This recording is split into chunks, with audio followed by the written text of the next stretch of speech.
အားလုံးပဲမင်္ဂလာပါရှင်ဆယ်ရီထောက်ဆောင်ကနေပြန်လည်ကြိုဆိုလိုက်ပါတယ်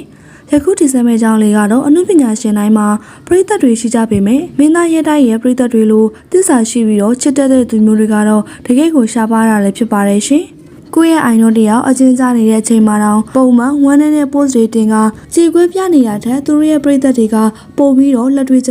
စေတနာအပြည့်နဲ့ဆောင်ရွက်နေကြတာလည်းဖြစ်ပါတယ်အထဲမှာစားရေးတောက်ရေးအဆင်ပြေစေဖို့အပတ်စဉ်အလဲကျစနေနဲ့ချက်ပြုတ်ကြော်လော်ပြီးတော့ပို့ဆောင်ပေးခဲ့ကြတာဟာအချစ်စစ်မှန်တဲ့အားပေးမှုနဲ့အားပေးနေကြတဲ့ပရိသတ်တွေပဲဖြစ်ပါတယ်။တခြားသူတွေရဲ့အတွက်ဆိုမလို့တဲ့ကိုလဲပြန်ရမှာလည်းမဟုတ်တဲ့ဒီလိုတာဝန်တွေကိုကိုချစ်ရတဲ့အမှုပညာရှင်အပေါ်ချစ်တဲ့စိတ်သက်နဲ့လိုလိုလားလားထမ်းဆောင်ပေးတာကိုမြင်ရတာကတကယ်ကိုလေးစားစရာကောင်းပါတယ်ဘလို့စိတ်ထားမျိုးလဲနော်အခုလိုလူငင်းချမ်းသာခွင့်တွေရတဲ့အချိန်မှာဆိုရင်လည်းနမည်စရင်လေးကိုကိုင်းပြီးအပြေးအလွှာအရောက်သွားကြတာကိုကြည့်ရင်သူတို့ရဲ့ချစ်ချင်းမြတ်တာတွေကဘလောက်ကြီးမှလဲဆိုတာထပ်ပြီးတော့သိတာစီတာလည်းဖြစ်ပါတယ်ဒီလိုစိတ်ရင်းမှန်တဲ့ပရိသတ်အာရုံတွေကိုပိုင်ဆိုင်ထားတဲ့မင်းသားရဲတိုက်ဟာတကယ်ကိုကံကောင်းလုံးနဲ့အမှုပညာရှင်တယောက်ပဲဖြစ်ပါတယ်သူရဲ့ fan တွေမျောလင်းဆောင်စားနေသလိုအမြန်ဆုံးလွတ်မြောက်လာပြီးအားလုံးနဲ့အတူတူပျော်ရွှင်နိုင်ကြပါစေလို့ကျမတို့လည်းစုမကောင်းတောင်းပေးလိုက်ပါတယ်ရှင်။ဒီခုလိုမျိုးဗီဒီယိုလေးကိုစောင့်အောင်ကြည့်ပေးတဲ့အတွက်လည်းအားလုံးကိုအထူးကျေးဇူးတင်ပါတယ်ရှင်။